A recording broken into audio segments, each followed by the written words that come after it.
ఆదికాండము 16వ అధ్యాయము. అబ్రాము భార్య అయిన శారయి అతనికి పిల్లలు కనలేదు. ఆమెకు హాగరు అను ఐగుప్తీయురాలైన దాసి ఉండెను. కాగా శారయి, ఇదిగో నేను పిల్లలు కనకుండా యెహోవా చేసియున్నాడు. నీవు దయచేసి నా దాసితో పొమ్ము, ఒకవేళ ఆమె వలన నాకు సంతానము కలగవచ్చునని అబ్రాముతో చెప్పెను. అబ్రాము శారయి మాట వినెను.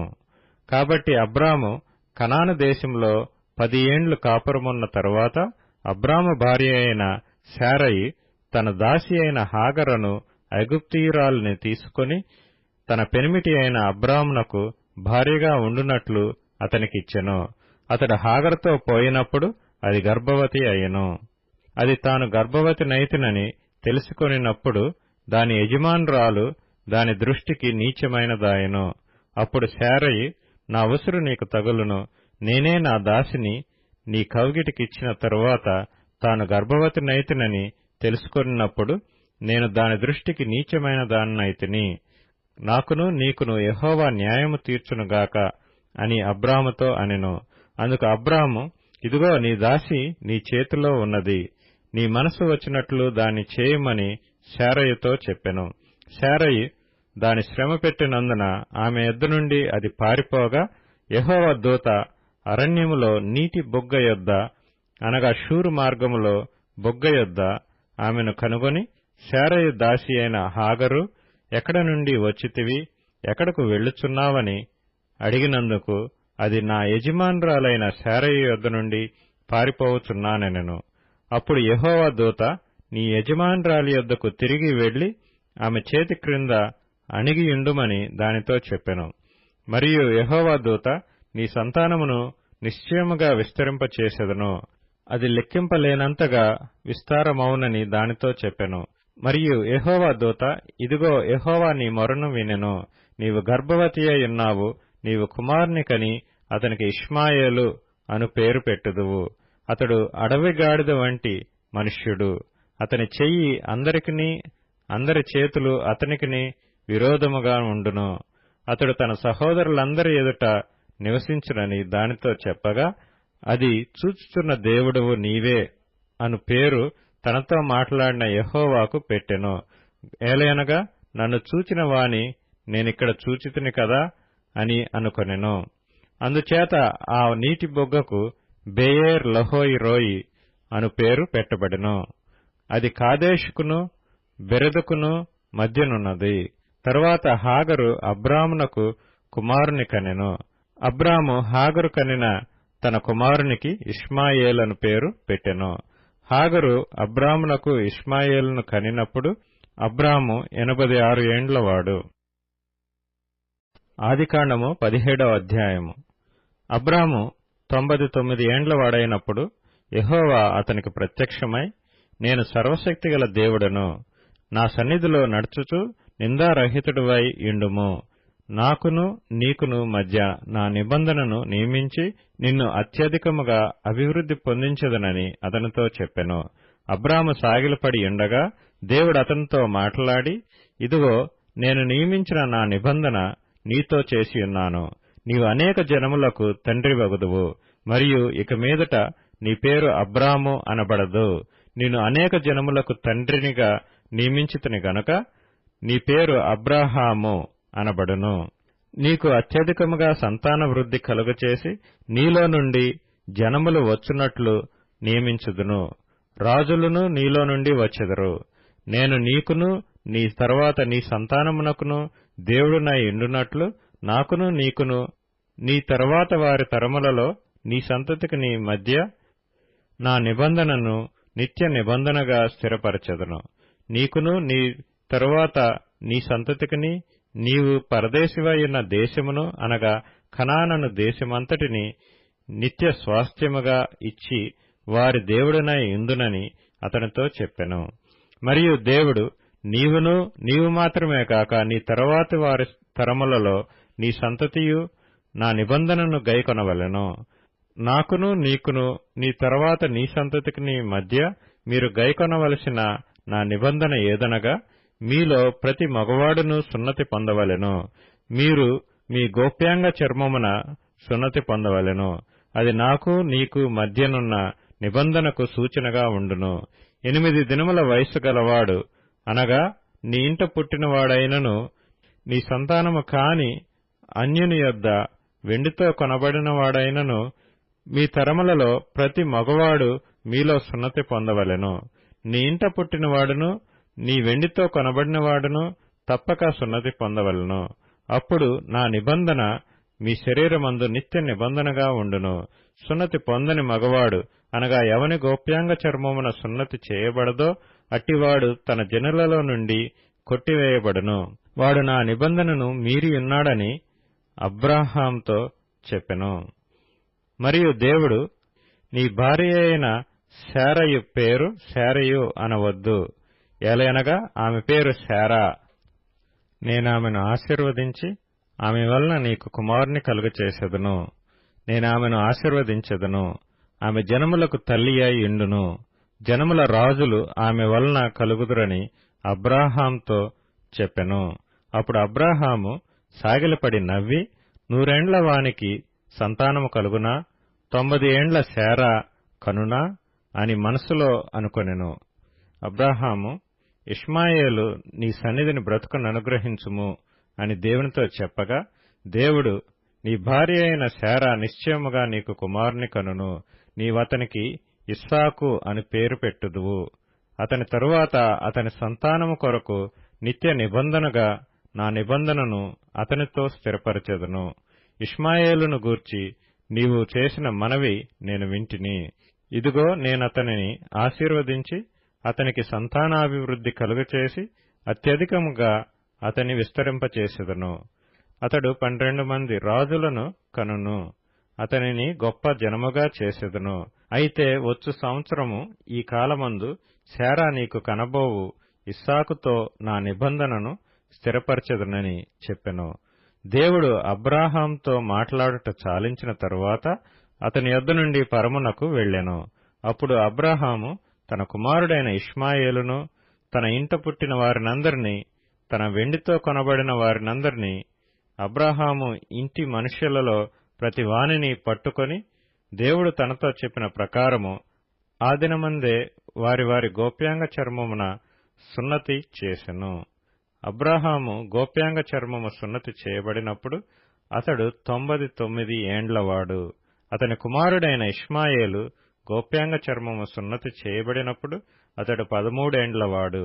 ఒక దినమందే అబ్రాహామును అతని కుమారుడైన ఇష్మాయేలును సున్నతి పొందిరి. అతని ఇంట పుట్టిన వారును, అన్యుని యొద్ద వెండితో కొనబడిన వారును, అతని ఇంటిలోని పురుషులందరూ అతనితో కూడా సున్నతి పొందిరి. ఆదికాండము 18వ అధ్యాయము. మరియు మమ్రే దగ్గరనున్న సింధూర వనములో అబ్రాహాము ఎండవేళ గుడారపు ద్వారమందు కూర్చుని ఉన్నప్పుడు యెహోవా అతనికి కనబడెను. అతడు కన్నులెత్తి చూచినప్పుడు 3 మనుష్యులు అతని ఎదుట నిలువబడి ఉండిరి. అతడు వారిని చూచి గుడారపు వాకిట నుండి వారిని ఎదుర్కొనుటకు పరిగెత్తి నేలమట్టుకు వంగి, ప్రభువా, నీ కటాక్షము నా మీదనున్న ఎడల ఇప్పుడు నీ దాసుని దాటిపోవద్దు. నేను కొంచెము నీళ్లు తెప్పించెదను. దయచేసి కాళ్లు కడుగుకొని ఈ చెట్టు క్రింద అలసట తీర్చుకొనిడి. కొంచెం ఆహారం తెచ్చెదను. మీ ప్రాణములను బలపరుచుకొనిడి. తరువాత మీరు వెళ్లవచ్చును. ఇందు నిమిత్తము గదా మీ దాసుని యొద్దకు వచ్చితిరనెను. వారు నీవు చెప్పినట్లు చేయమనగా అబ్రాహాము గుడారములోనున్న శారా యొద్దకు త్వరగా వెళ్లి, నీవు త్వరపడి 3 మానికల మెత్తని పిండిని తెచ్చి పిసికి రొట్టెలు చేయమని చెప్పెను. మరియు అబ్రాహాము పశువుల మందకు పరిగెత్తి ఒక మంచి లేత దూడను తెచ్చి ఒక పనివానికి అప్పగించెను. వాడు దాని త్వరగా సిద్ధపరచెను. తరువాత అతడు వెన్నను పాలను తాను సిద్ధం చేయించిన దూడను తెచ్చి వారి ఎదుట పెట్టి, వారు భోజనము చేయుచుండగా వారి యొద్ద ఆ చెట్టు క్రింద నిలుచుండెను. వారతనితో, నీ భార్య అయిన శారా ఎక్కడనున్నదని అడుగగా అతడు, అదుగో గుడారములో నున్నదని చెప్పెను. అందుకాయన, మీదటికి ఈ కాలమున నీ యొద్దకు నిశ్చయముగా మరలా వచ్చెదను. అప్పుడు నీ భార్య అయిన శారాకు ఒక కుమారుడు కలుగునని చెప్పెను. శారా ఆయన వెనుక నుండిన గుడారపు ద్వారమందు వినుచుండెను. అబ్రాహామును శారాయును బహుకాలము గడిచిన వృద్ధులై యుండిరి.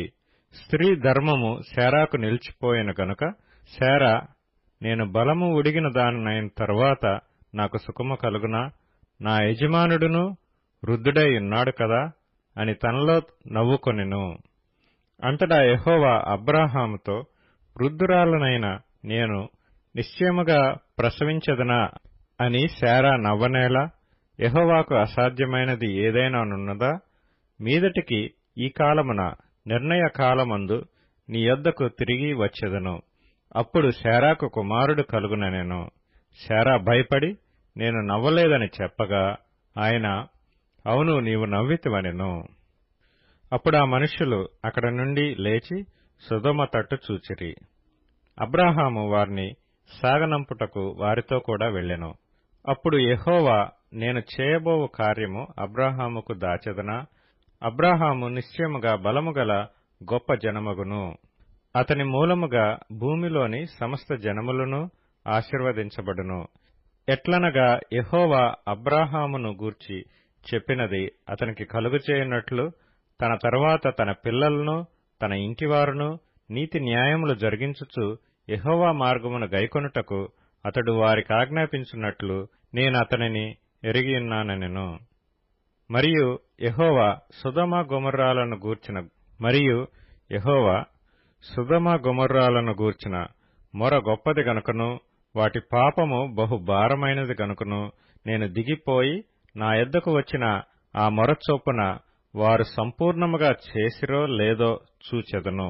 చేయని ఎడల నేను తెలుసుకొందుననెను. ఆ మనుష్యులు అక్కడ నుండి తిరిగి సొదొమ వైపుగా వెళ్ళిరి. అబ్రాహాము ఇంకా యెహోవా సన్నిధిని నిలుచుచుండెను. అప్పుడు అబ్రాహాము సమీపించి ఇట్లనెను, దుష్టులతో కూడా నీతిమంతులను నాశనము చేయుదువా?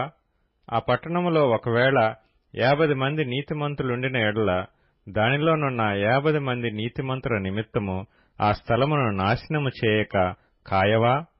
ఆ చొప్పున చేసి దుష్టులతో కూడా నీతిమంతులను చంపుట నీకు దూరమగునుగాక. నీతిమంతుని దుష్టునితో సమముగా ఎంచుట నీకు దూరమవుగాక. సర్వలోకమునకు తీర్పు తీర్చువాడు న్యాయము చేయడా అని చెప్పినప్పుడు యెహోవా, సొదొమ పట్టణములో 50 మంది నీతిమంతులు నాకు కనబడిన యెడల వారిని బట్టి ఆ స్థలమంతటినీ కాయుదుననెను. అందుకు అబ్రాహాము, ఇదిగో ధూళియు బూడిదయు నైన నేను ప్రభువుతో మాట్లాడ తెగించుచున్నాను.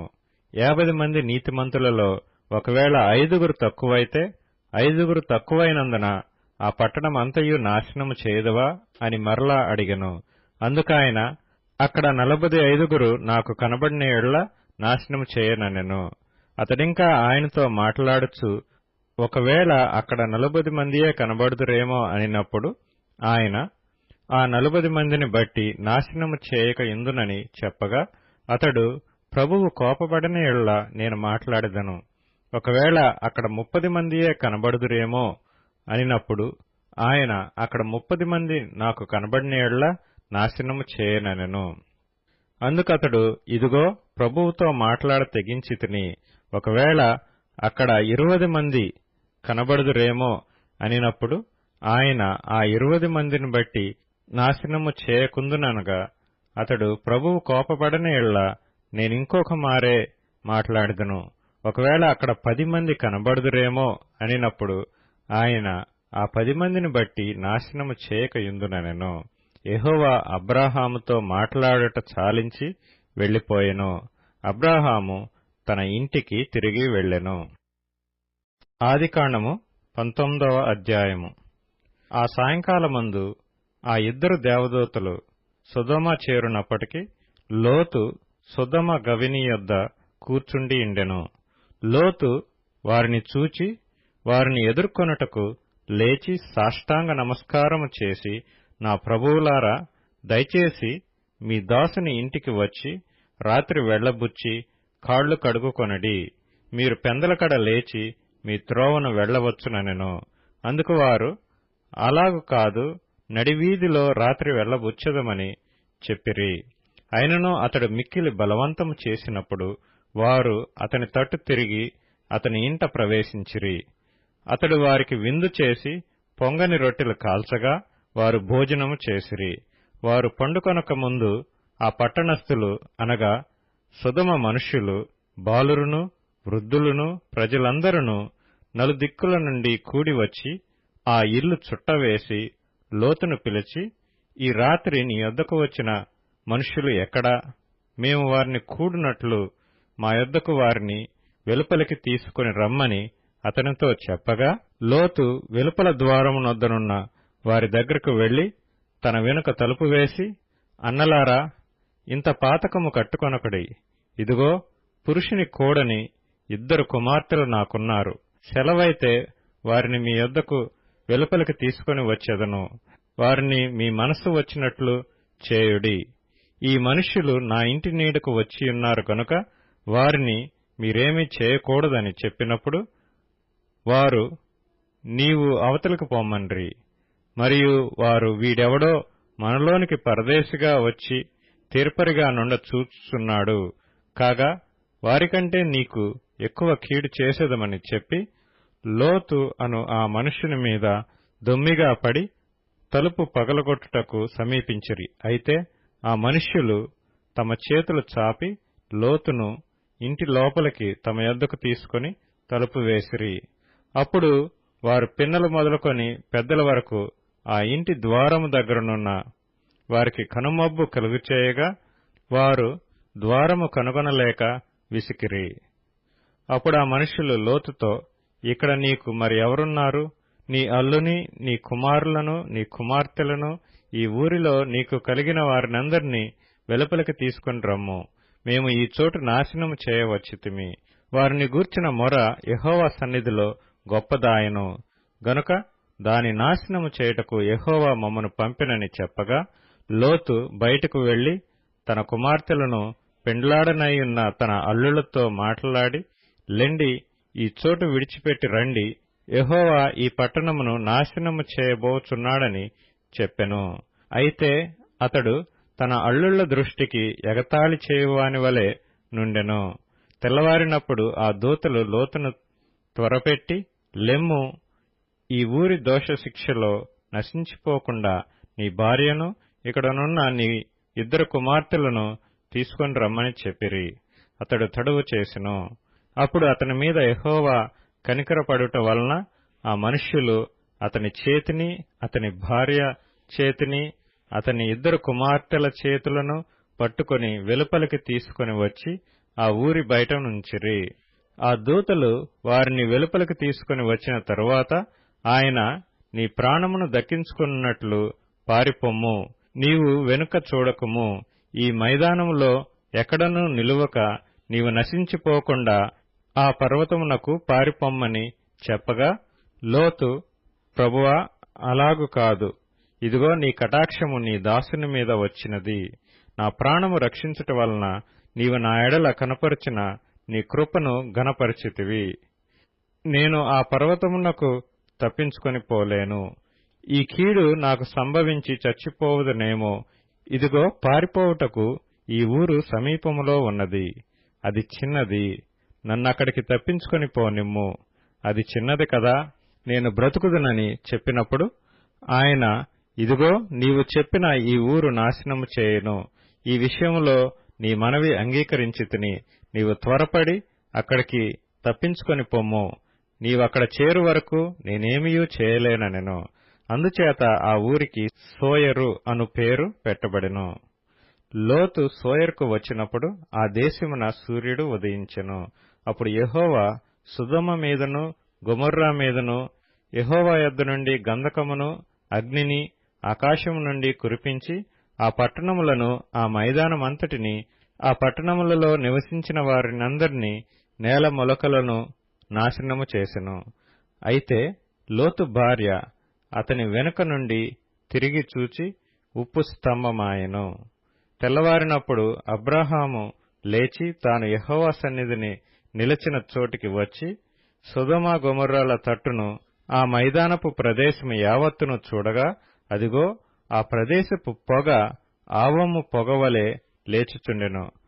దేవుడు ఆ మైదానపు పట్టణములను పాడు చేసినప్పుడు దేవుడు అబ్రాహామును జ్ఞాపకం చేసుకుని లోతు కాపురమున్న పట్టణములను నాశనము చేసినప్పుడు ఆ నాశనము మధ్యన లోతు నశించకుండా అతని తప్పించెను. లోతు సోయరులో నివసించుటకు భయపడి తన 2 కుమార్తెలతో కూడా సోయరు నుండి పోయి ఆ పర్వతమందు నివసించెను. అతడును అతని 2 కుమార్తెలను ఒక గుహలో నివసించిరి. అట్లుండగా అక్క తన చెల్లెలతో, మన తండ్రి ముసలివాడు, సర్వలోక మర్యాద చొప్పున మనతో పోవుటకు లోకములో ఏ పురుషుడునూ లేడు. మన తండ్రికి ద్రాక్షారసము త్రాగించి అతనితో శయనించి మన తండ్రి వలన సంతానము కలుగజేసుకొందము రమ్మని చెప్పెను. ఆ రాత్రి వారు తమ తండ్రికి ద్రాక్షారసము త్రాగించి తరువాత అతని పెద్ద కుమార్తె లోపలికి వెళ్లి తన తండ్రితో శయనించెను. కాని ఆమె ఎప్పుడు శయనించెనో ఎప్పుడు లేచిపోయినో అతనికి తెలియలేదు. మరునాడు అక్క తన చెల్లెలిని చూచి, నిన్నటి రాత్రి నా తండ్రితో నేను శయనించితిని. ఈ రాత్రి అతనికి ద్రాక్షారసము త్రాగించిన తరువాత నీవు లోపలికి వెళ్లి అతనితో శయనించుము. అలాగున మన తండ్రి వలన సంతానము కలుగు చేసుకొందమని చెప్పెను. ఆ రాత్రియు వారు తమ తండ్రికి ద్రాక్షారసము త్రాగించిరి. అప్పుడు ఆ చిన్నది లేచి అతనితో శయనించెను. ఆమె ఎప్పుడు శయనించెనో ఎప్పుడు లేచిపోయినో అతనికి తెలియలేదు. అలాగున లోతు యొక్క 2 కుమార్తెలు తమ తండ్రి వలన గర్భవతులైరి. వారిలో పెద్దది కుమారుని కని వానికి మోయాబను పేరు పెట్టెను. అతడు నేటి వరకు మోయాబీయులకు మూల పురుషుడిగా ఎంచబడును. చిన్నది కూడా కుమారుని కని వానికి బెన్నమ్మి అని పేరు పెట్టెను. అతడు నేటి వరకు అమ్మోనీయులకు మూలపురుషుడిగా ఎంచబడును.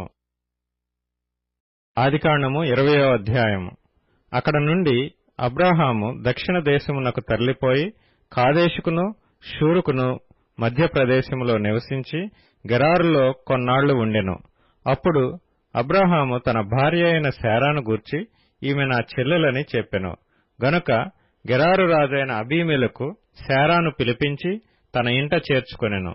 అయినను రాత్రివేళ దేవుడు స్వప్నమందు అబీమెలెకు నొద్దకు వచ్చి, నీవు నీ ఇంట చేర్చుకొనిన స్త్రీ ఒక పురుషునికి భార్య కనుక ఆమె నిమిత్తము నీవు చచ్చినవాడవు సుమా అని చెప్పెను. అయితే అబీమెలెకు ఆమెతో పోలేదు గనుక అతడు, ప్రభువా, ఇట్టి నీతిగల జనమును హతము చేయుదువా? ఈమె నా చెల్లెలని అతడు నాతో చెప్పలేదా? మరియు ఆమె కూడా అతడు నా అన్న అనెను. నేను చేతులతో ఏ దోషము చేయక యథార్థ హృదయంతో ఈ పని చేసితినెను. అందుకు దేవుడు, అవును, యథార్థ హృదయముతో దీని చేసితివని నేనెరుగుదును. మరియు నీవు నాకు విరోధముగా పాపము చేయకుండా నేను నిన్ను అడ్డగించితిని. అందుకే నేను నిన్ను ఆమెను ముట్టనీయలేదు. కాబట్టి ఆ మనుషుని భార్యను తిరిగి అతనికి అప్పగించుము. అతడు ప్రవక్త, అతడు నీ కొరకు ప్రార్థన చేయను, నీవు బ్రతుకుదువు. నీవు ఆమెను అతనికి అప్పగించని యెడల నీవును నీ వారందరును నిశ్చయముగా చచ్చెదరని తెలుసుకొనుమని స్వప్నమందు అతనితో చెప్పెను. తెల్లవారినప్పుడు అబీమెలెకు లేచి తన సేవకులందరినీ పిలిపించి ఈ సంగతులన్నీయు వారికి వినిపించినప్పుడు ఆ మనుష్యులు మిగుల భయపడిరి. అబీమెలెకు అబ్రాహామును పిలిపించి, నీవు మాకు చేసిన పని ఏమిటి? నీవు నా మీదికిని నా రాజ్యం మీదికిని మహాపాతకము తెప్పించున్నట్లు నేను నీ ఎడల చేసిన పాపమేమిటి? చేయరాని కార్యములు నాకు చేసితివని అతనితో చెప్పెను. మరియు అబీమెలెకు, నీవేమి చూచి ఈ కార్యము చేసితివని అబ్రాహామును అడగగా, అబ్రాహాము, ఈ స్థలమందు దేవుని భయము ఏమాత్రమును లేదు గనుక నా భార్య నిమిత్తము నన్ను చంపుదురనుకొని చేసితిని. అంతేకాక ఆమె నా చెల్లెలను మాట నిజమే. ఆమె నా తండ్రి కుమార్తె గాని నా తల్లి కుమార్తె కాదు. ఆమె నాకు భార్య అయినది. దేవుడు నన్ను నా తండ్రి ఇల్లు విడిచి దేశాంతరం పోవునట్లు చేసినప్పుడు నేను ఆమెను చూచి, మనము పోవు ప్రతి స్థలమందు ఇతడు నా సహోదరుడని నన్ను గూర్చి చెప్పుము. నీవు నాకు చేయవలసిన ఉపకారమిదే అని చెప్పితినెను. అబీమెలెకు గొర్రెలను గొడ్లను దాసదాసీజనులను రప్పించి అబ్రహాముకిచ్చి అతని భార్య అయిన శారాను అతనికి తిరిగి అప్పగించెను. అప్పుడు అబీమెలెకు, ఇదిగో నా దేశము నీ ఎదుటనున్నది, నీకిష్టమైన స్థలమందు కాపురముండుమనెను. మరియు అతడు శారాతో, ఇదిగో నీ అన్నకు నేను 1000 రూపాయలిచ్చియున్నాను. ఇది నీ యొద్దనున్న వారందరి దృష్టికి ప్రాయశ్చిత్తముగా నుండుటకై ఇది నీ పక్షముగా ఇచ్చియున్నాను. ఈ విషయమంతటిలో నీకు న్యాయము తీరిపోయినదనెను. అబ్రాహాము దేవుని ప్రార్థించగా దేవుడు అబీమెలెకును అతని భార్యను అతని దాసీలను బాగుచేసెను. వారు పిల్లలు కనిరి. ఏలయనగా అబ్రాహాము భార్య అయిన శారాను బట్టి దేవుడు అబీమెలెకు ఇంటిలో ప్రతి గర్భమును మూసియుండెను.